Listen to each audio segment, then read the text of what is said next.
Hi everyone, I'm Nikki Shaw, Collection Development Librarian at the Harris County Public Library. I'm so excited to help host this panel with Aldine Public Library featuring local Black business leaders. So welcome to the panelists. Let's go ahead and get them to introduce themselves. We're going to start, I guess, in alphabetical order, starting with Mr. Shaw. Okay, how's everyone doing?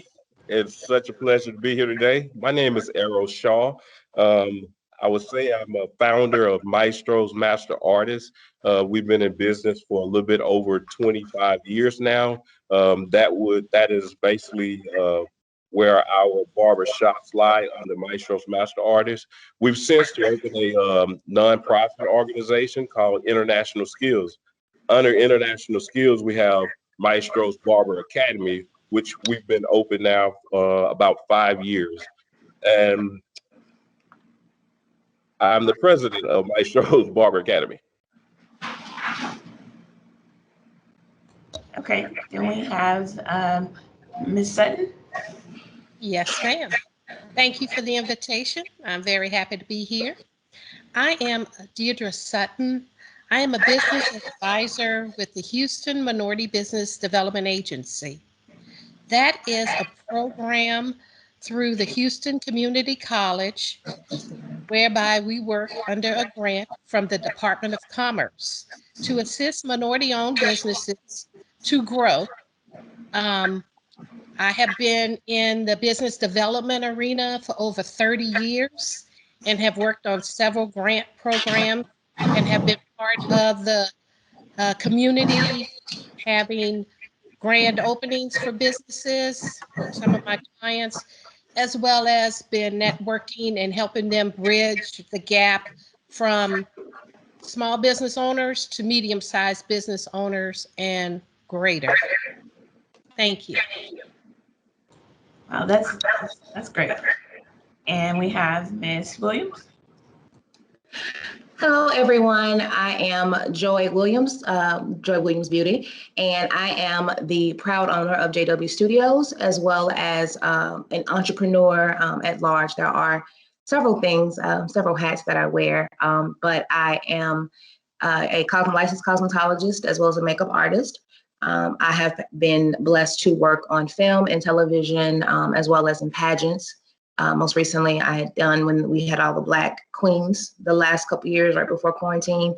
I was the hands behind all of that textured, big curly hair in those stages. And so I am just blessed to be here as well. I have a line of natural hair and body products as well. And so I am excited to lend whatever information, support, and encouragement that we can today. Wow, all of that and such amazing things. I want to find out all that I can in this hour. So let's hop right into the questions. Is that okay? Yep. Sure. Okay, so let's start with Ms. Sutton. What did or do you want to be when you grow up? Well, I kind of don't want to date myself, but when I was a little girl, it looked very glamorous to be in banking. And, I felt like, I wanted to make a lot of money, and banking was an industry with a lot of money. And I did go to college and I did get a degree in accounting, and I minored in business administration. And I actually worked in the banking industry as an internal auditor for the Federal Home Loan Bank Board.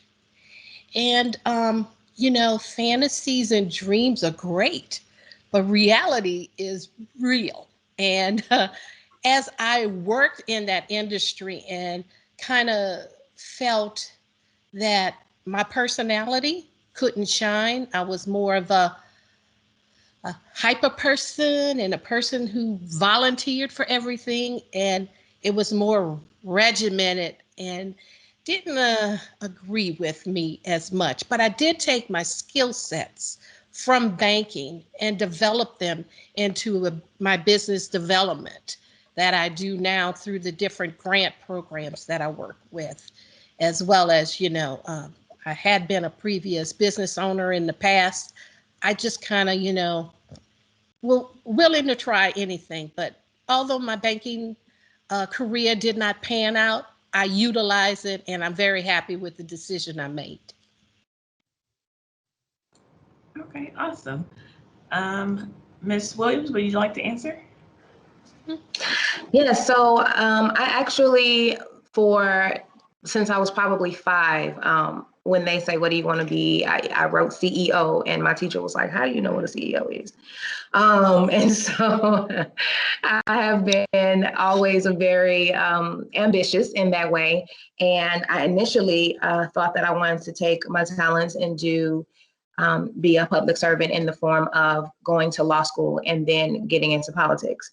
I was a high school debater. That's actually, I know Janie, we went to high school together. And so I was a high school debater. I did a lot of speaking and things like that. I was very involved. And I got into the University of Texas at Austin, proceeded to, matriculate through college, and realized that this was not what I wanted to do with my life after wanting to do it my entire life.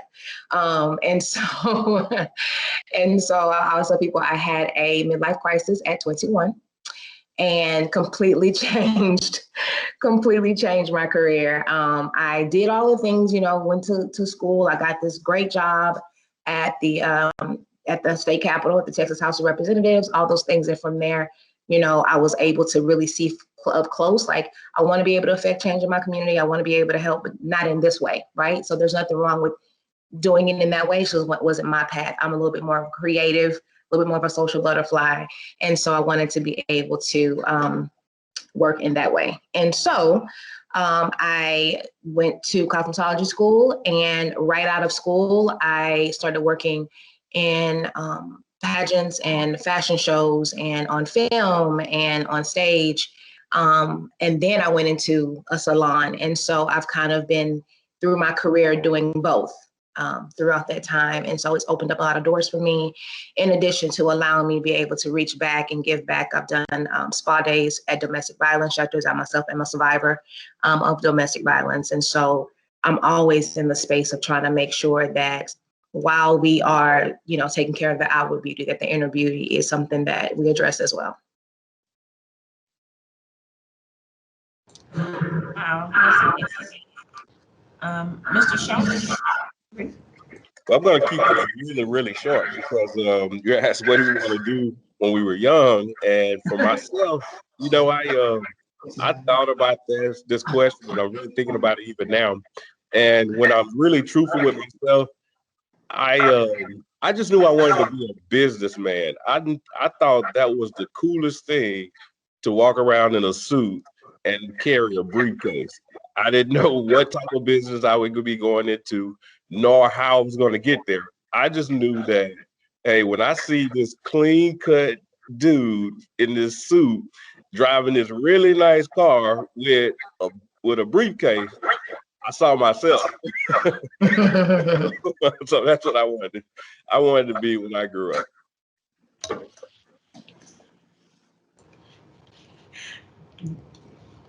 I definitely understand that. When I was younger, I saw a nice car too, and I was like, I want to do what they do. I didn't even know what it was. So I definitely understand that. Mm-hmm. Okay, so this is for, we'll start with Ms. Joy this time. Tell us a little about the work you do. So the work that I do, essentially the draw, or the gift, the talent is doing hair and makeup, beauty, makeovers and things like that. But any beauty professional can tell you it's not just about hair. And so a lot of the times we are helping people first and foremost maintain or create an image. A lot of my clientele are professional women, whether they be attorneys, physicians, principals, teachers. And so a lot of the times these people have to stay, their image has, is the first thing that people see, and they have to maintain a professional image. And so a lot of what I do is help people actually, create, like, what is their go-to makeup look in the morning?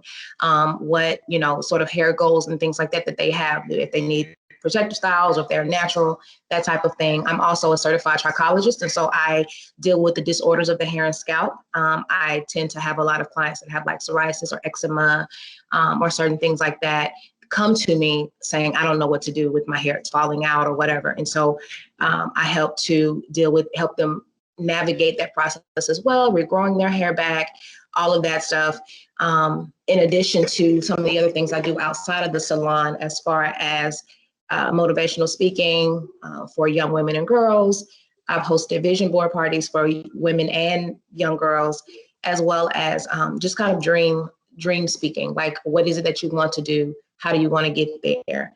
And, as we all know, when you feel good outside, it can help you feel better inside about yourself. And so that's how I got into, like I said, doing pageants and film and things like that, just allowing sort of that gift to make room for me in all areas.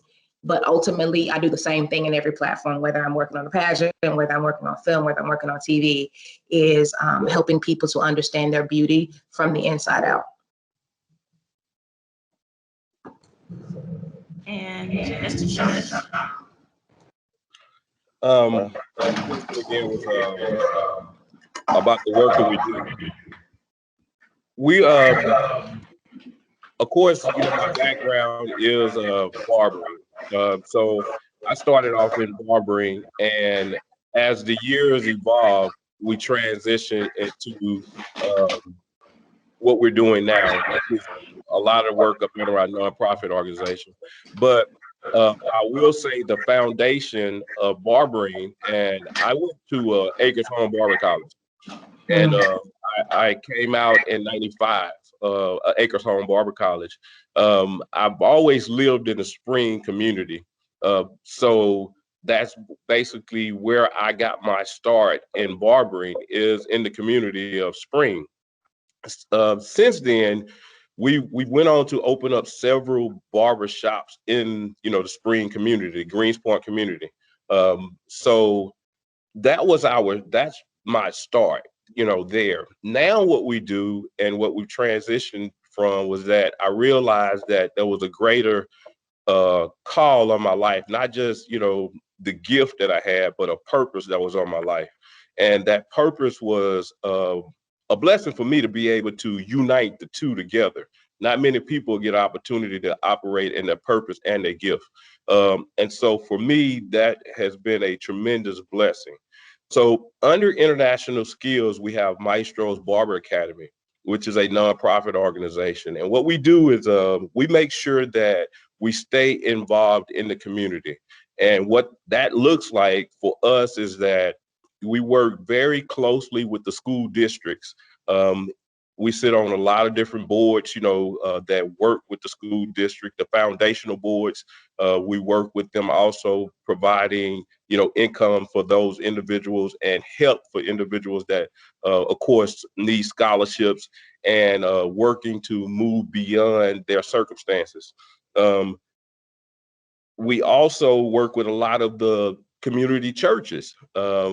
We work with them as far as assisting with individuals. Again, we give out, I want to say about every year we do anywhere from 3 to 4 scholarships, and those scholarships might be spread amongst the school districts. They might be spread amongst the churches, and these are full scholarships. Our tuition, it's not a cheap tuition, but at the same time, when we are in position to make an impact, whether it's just coming in, doing free cuts for back to school, which we love those events. We do those just about every year.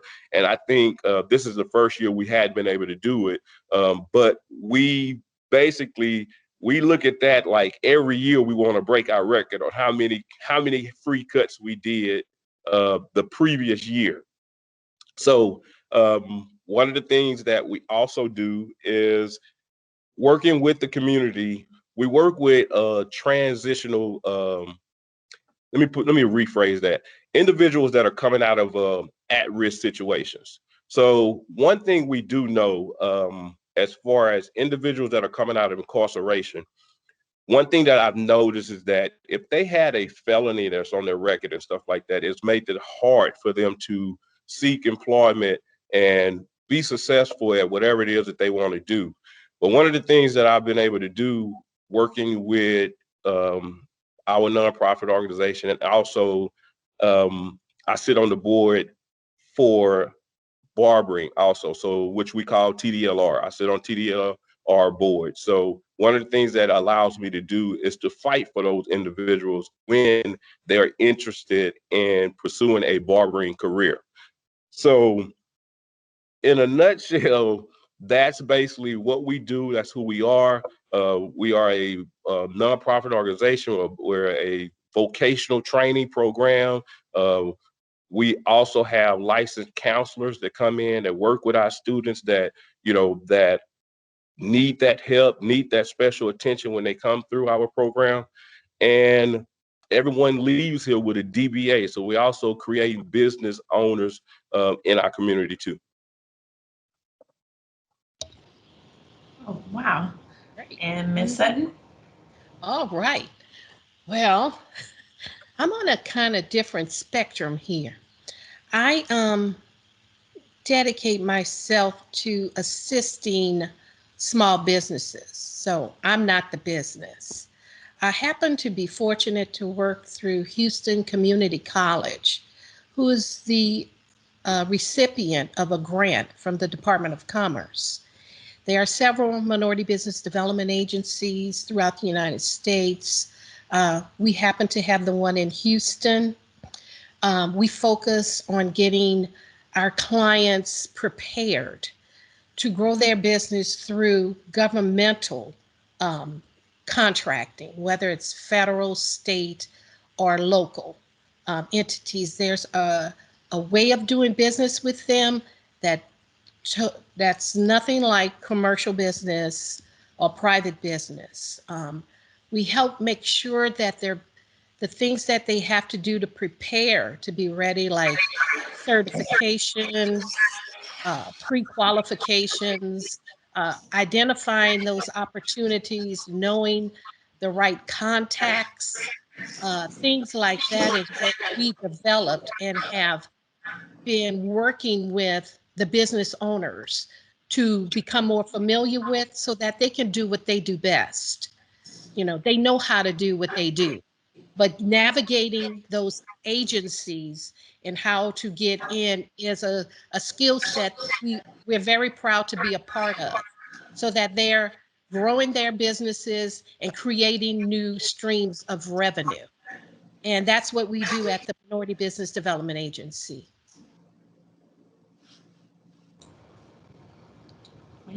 All of you are so talented. It's amazing to see.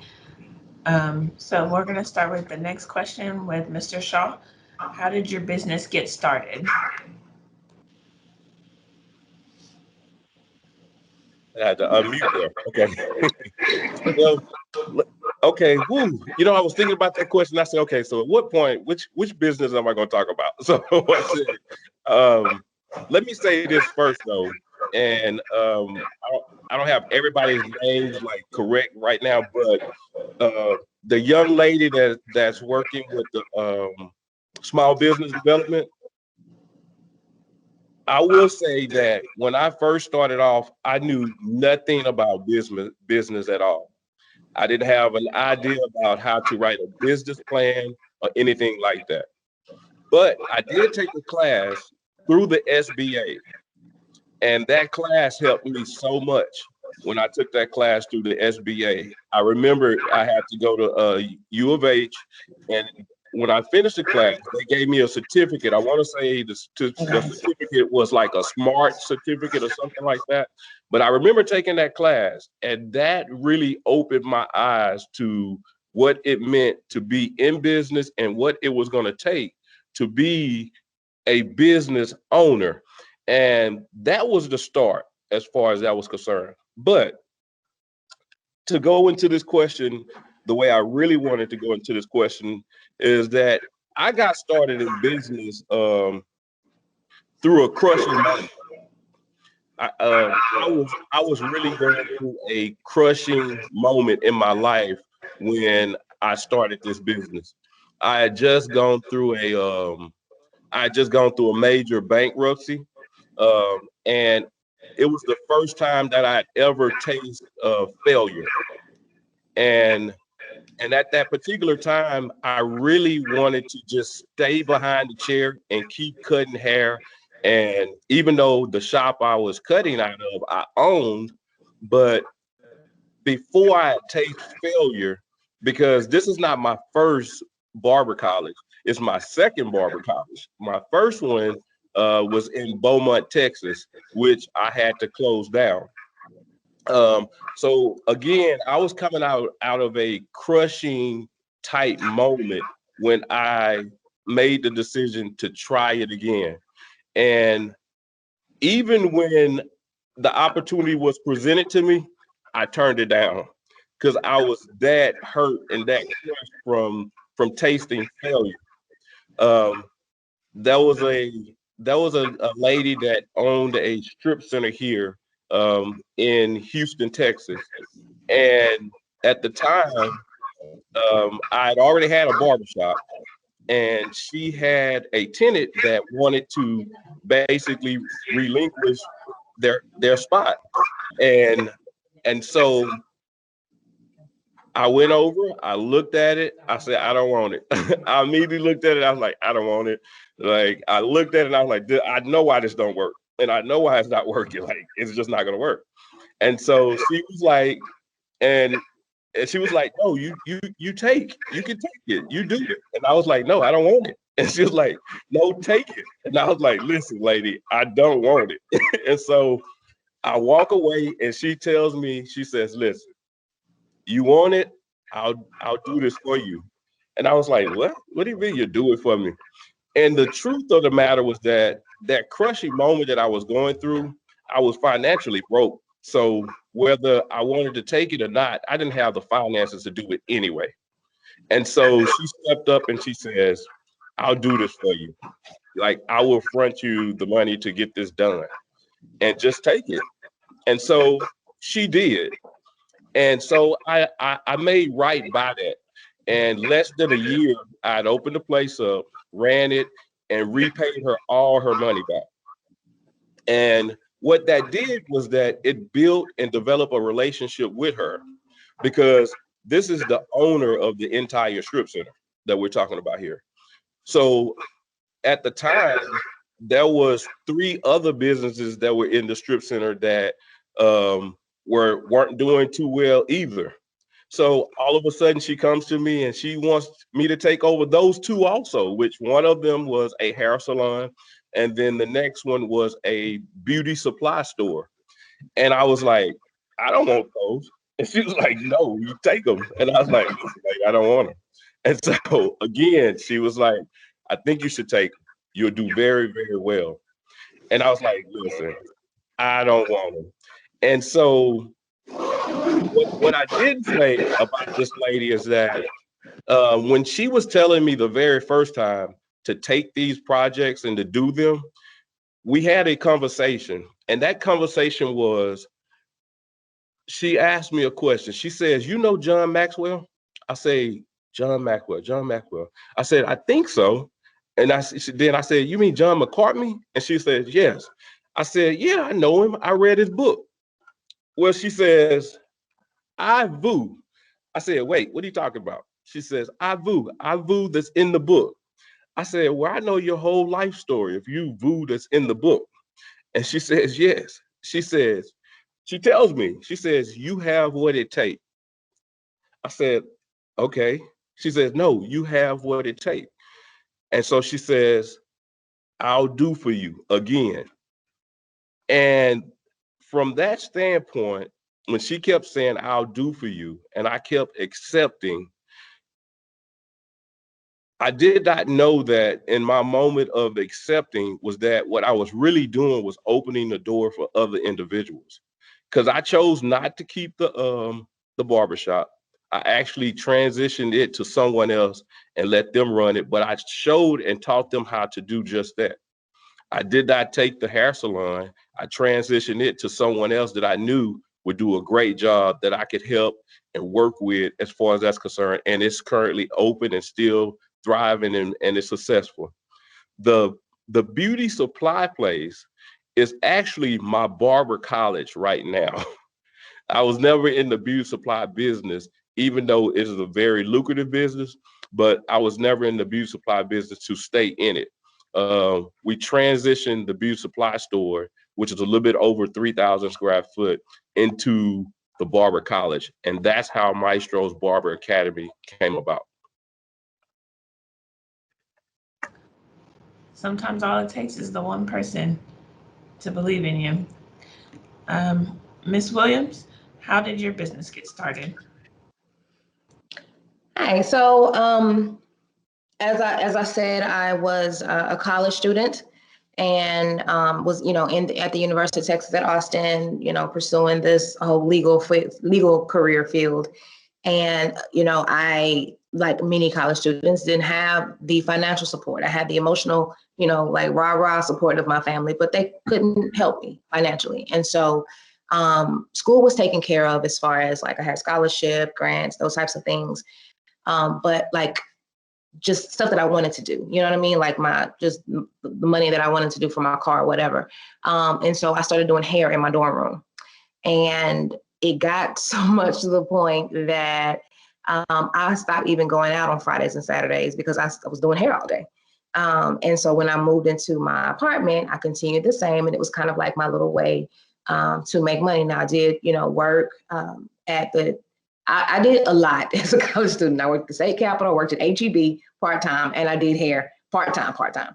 So hustling has always been in me to make sure that I was taken care of. And coming from, a space where, I was a foster child growing up.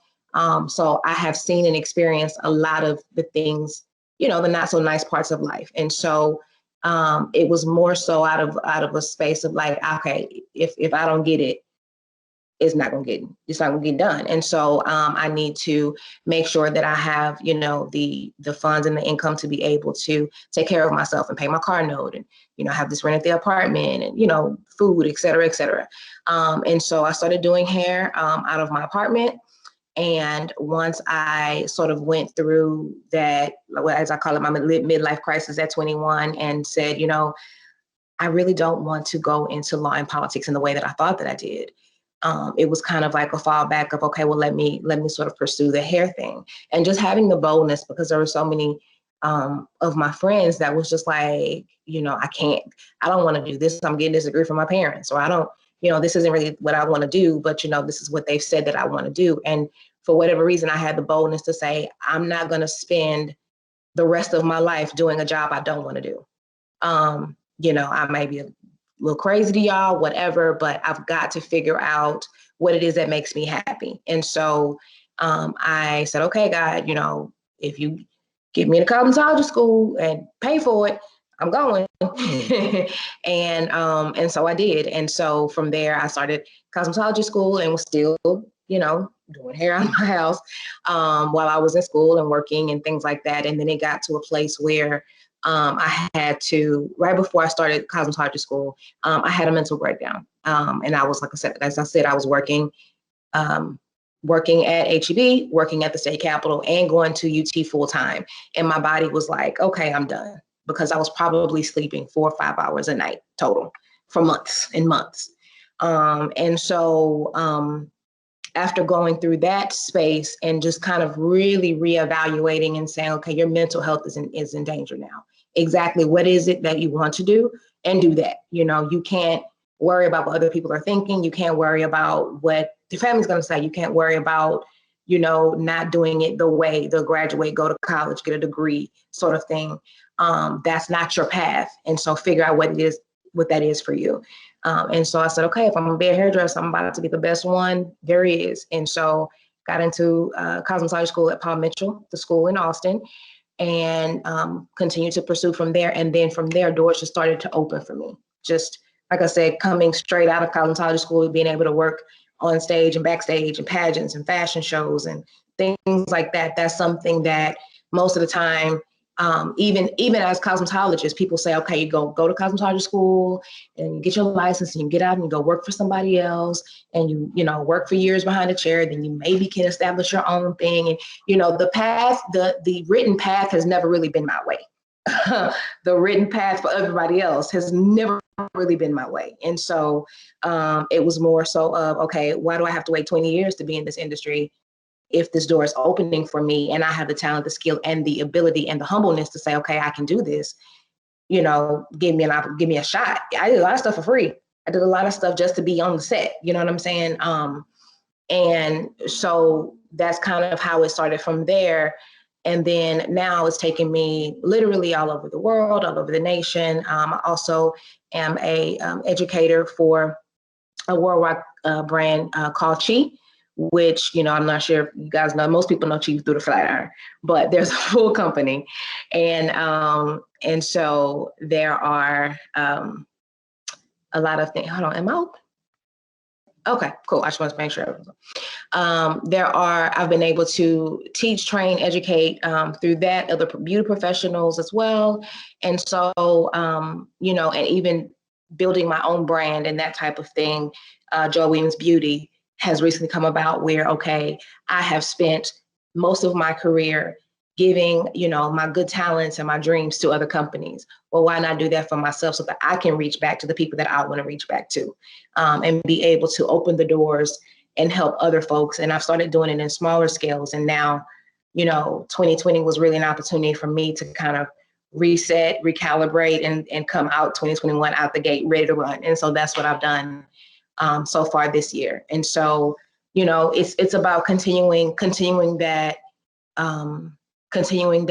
pathway, but always keeping in mind that, you know, I could not be here. You know, I had a suicide attempt when I had my breakdown.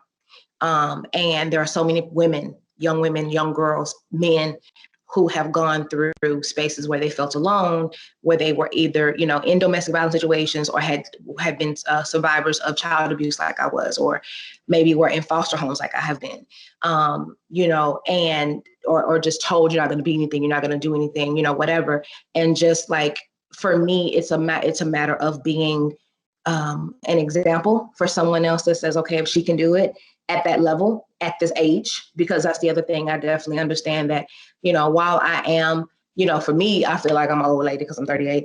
I understand that, you know, I've achieved quite a bit in my career, especially because, you know, I didn't start until I was in my 20s. And so, you know, just really sort of being that beacon of light and opening those doors for other people to be able to reach back and come through and say, hey, listen, you can, you know, be good. And, you know, sometimes we definitely have people that speak into us and believe in us, but a lot of that really has to come from ourselves as well, and being ready and being prepared to sort of walk into those open doors. And so, you know, it came out of me naturally, certainly through trial and tribulation. And I just want to be able to just extend that to somebody else.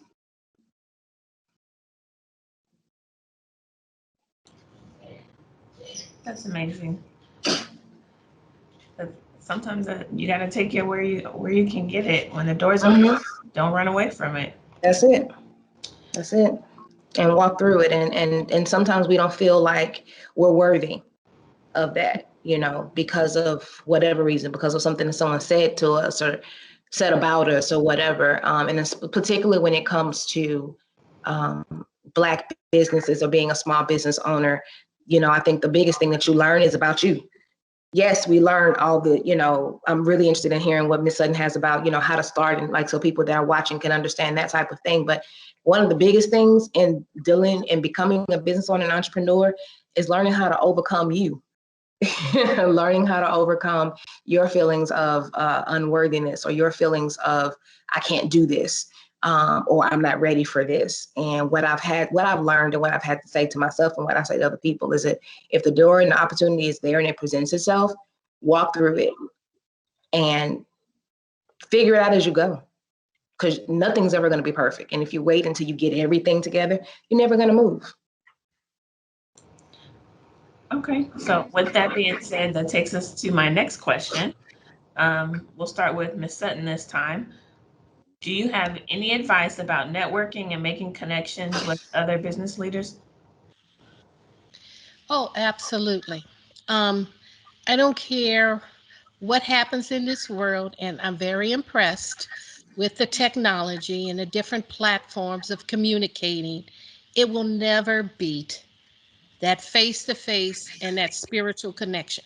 You know when you meet the right person, you know when you click, and you know that it will never go away. It's very important for human beings to relate to each other and to be in harmonious space. Um, and that's something that we should always encourage and not bypass. Um, we can use technology when necessary, but not as a replacement. And if it wasn't for the connections that I've had and the resources I've utilized and the relationships I've built, I just wouldn't be in this job this long. You have to have a heart of giving, and you have to be able to know how to not only do right by your client, but the job of the person on the other side. Because if you can make their job easier, they're going to always come back to you for references, for participation in programs that they have, etc. So you just don't get that through Zoom or whatever. You definitely have to get out there, network, and be a part of the community. It's very true. With all this like going on right now and being online with everything, we definitely are feeling the repercussions of it. But I I I guess what I'm saying is we're doing the best we can with this, but nothing beats the networking. I can't wait to get back out there. Yeah. Mr. Shaw, same question. You know what? We're doing it right now, basically, because I don't, even though this might be the first time that I've seen everyone face and had a connection as far as the connection that we're having right now, it won't be the last, because I believe that, everything is designed for a purpose. And I believe even this interaction that we're having right now is designed for a purpose. So when you begin to look at those, things from that perspective, understanding that that time, that space that you're in right now, there is a purpose behind it. And so that purpose might be right now and it might be later as far as that's concerned. Because even when I listen to Joy speak, I mean, she brings like, there's such an excitement that she stirs up in me, because there's a lot of things that I remember. When I hear her talking about traveling and doing all those different things that she's doing, I remember when I was doing that stuff. And so I know where she's at. I know how it feels, and I know, like, there's just levels to it. And and I've taught at Chi, so I know the energy that that they carry. I've traveled all over the world, as far as we did a lot of work in Africa. So connections, all those individuals that I know that I've had those connections with along the way.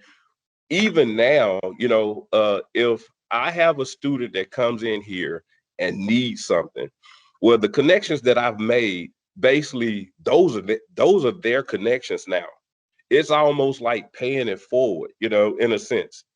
So it is very important to, to build relationships and strengthen those relationships in the moment that you're in, as far as that's concerned, because you'll never know when you're going to need those individuals down the road, and you'll never know your impact that you might be having on that individual. It's a sad place when you're in the wilderness and other people are waiting for you to come out of the wilderness. So I'm a big believer, and I understand social media. I have to be honest. I'm not big when it comes to social media, but I was smart enough to hire somebody that knew how to work it. And I was smart enough to hire somebody that knows how to work it and has time to post, because I don't have time to do that all day. So And at the time, I don't even think I had a phone that was capable enough to had the capability to do it. So, but I've caught up with that time, and as far as that's concerned. But I think it's very, very important to continue to build a relationship in a community. And anytime you come in contact with someone, make sure that you leave them with something positive and not always extracting from individuals, but pouring back into individuals when you have that opportunity. I'm a firm believer in that. We have to have ones, twos, and threes around us. Threes would be those individuals that they are basically in your life for you to pour into. You know that, hey, this person I'm supposed to be helping.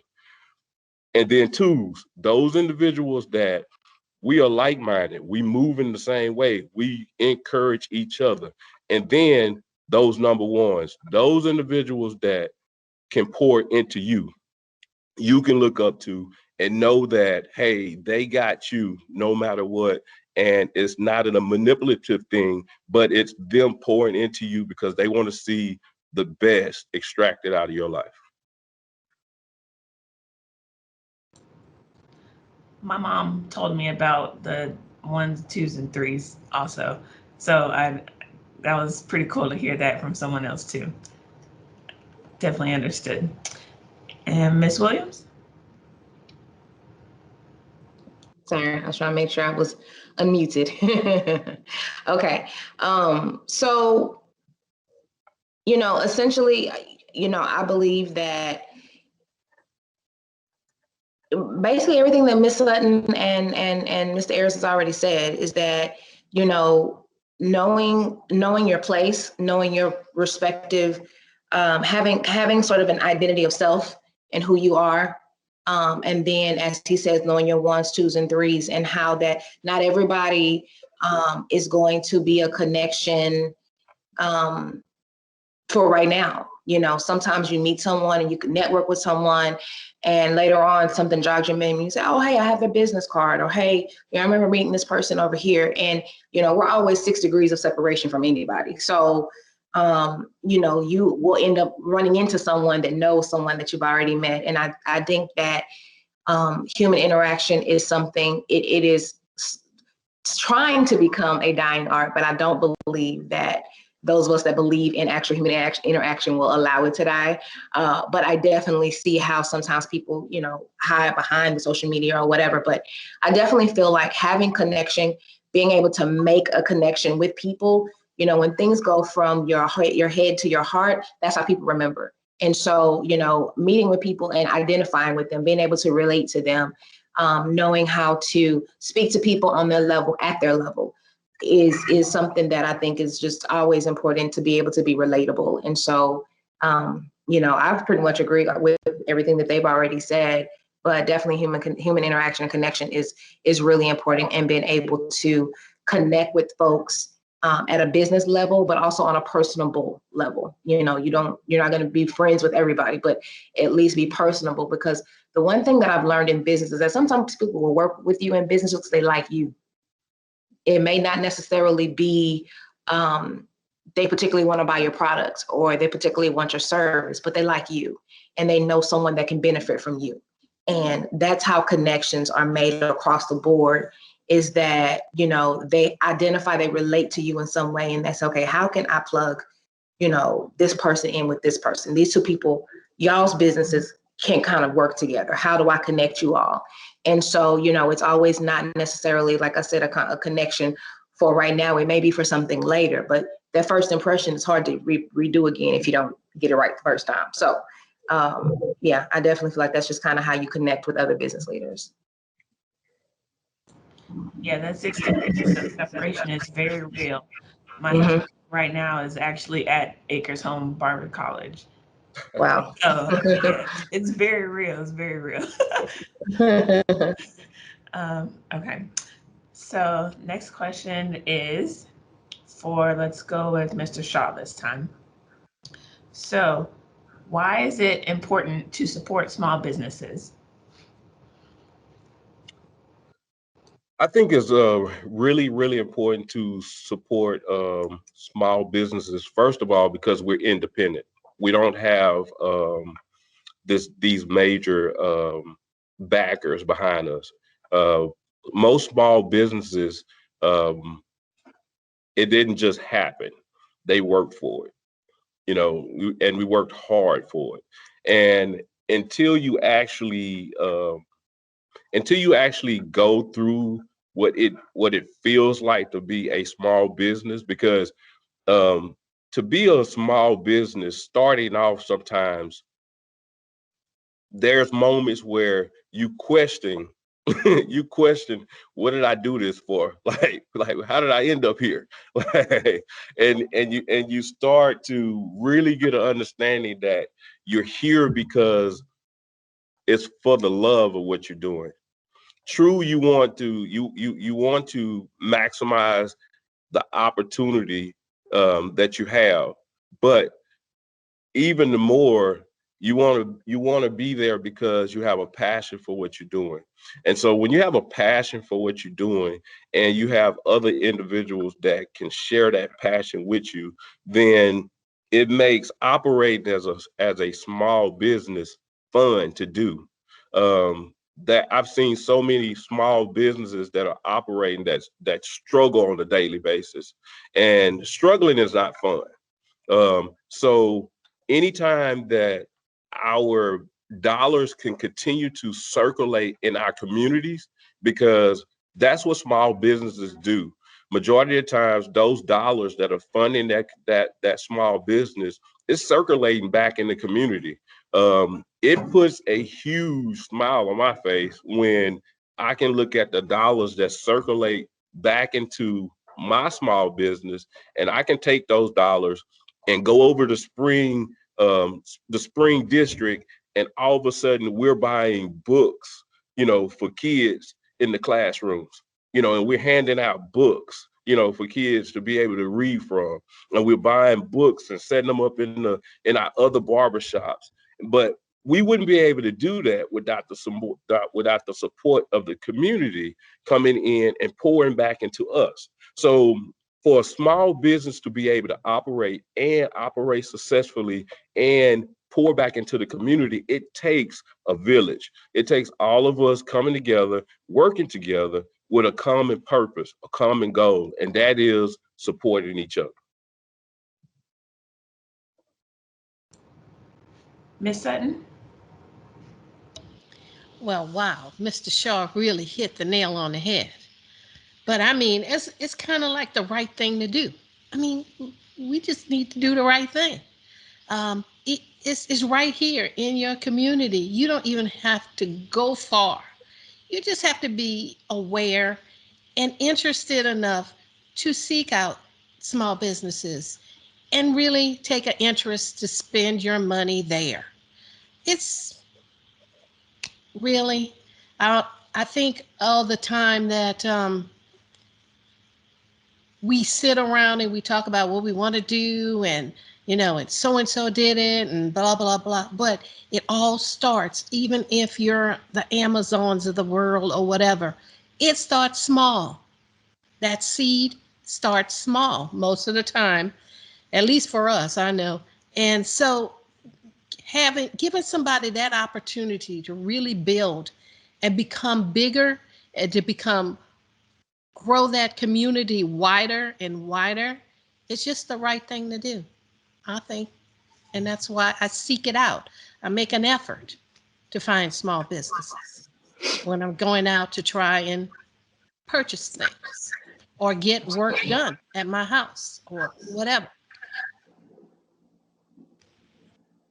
Great. Ms. Williams?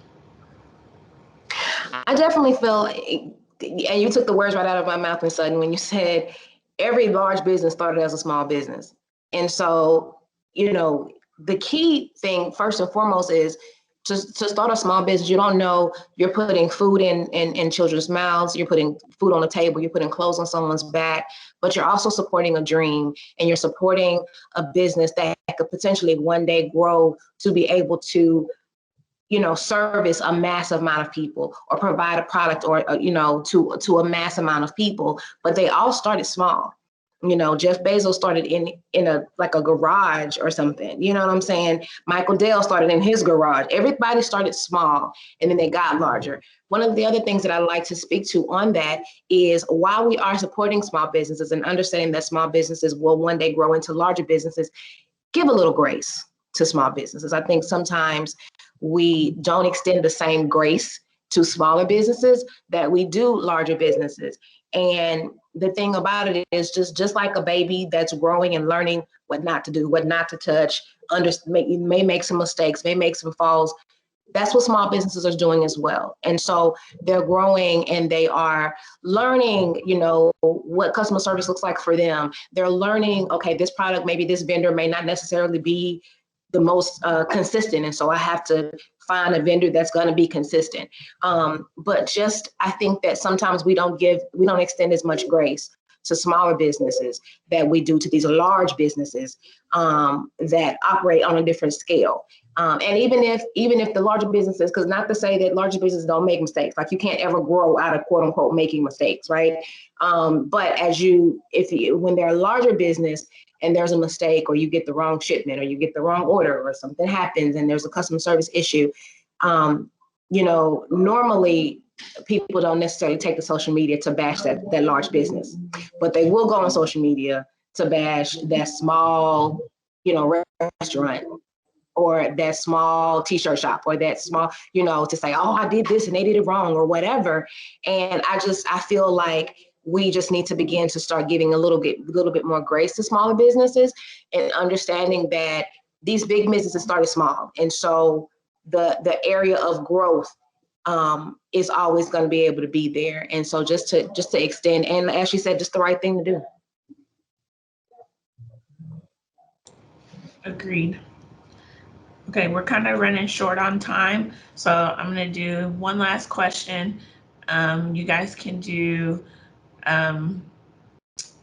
let's see if we can do in a minute or less. Is there anything else you'd like to add?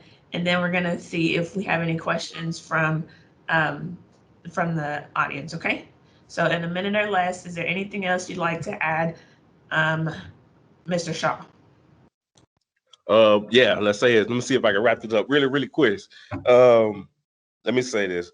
Losing is not an option. We don't quit. We don't quit. Let me say that, number one. Second thing I want to say is that I would like for Ms. Williams to really connect with me, because I have a group of students. We're in the same line of business, and I need a product developed. And I would like Ms. Sutton, and I like Ms. Sutton to connect with me, because I have a group of students that need to hear from her. She's an SBA lender. I need my students to learn the correct way and how to approach being a small business owner. And I want to continue to connect with them.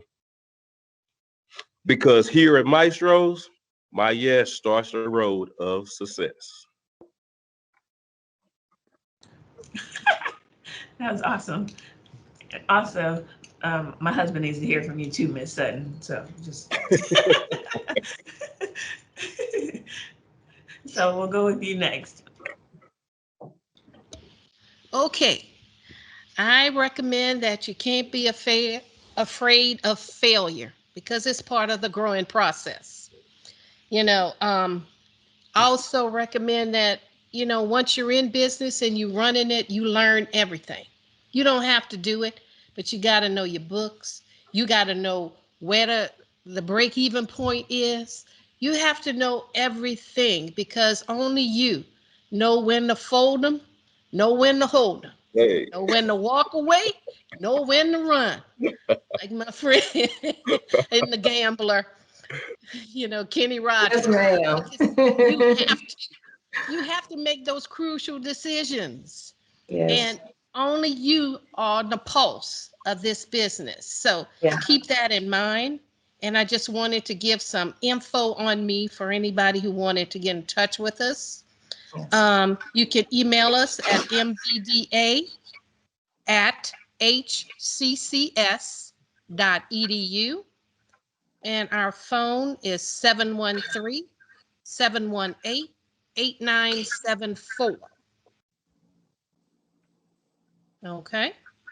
And we do one-on-one consultations, and we'd love to hear from anyone who's interested.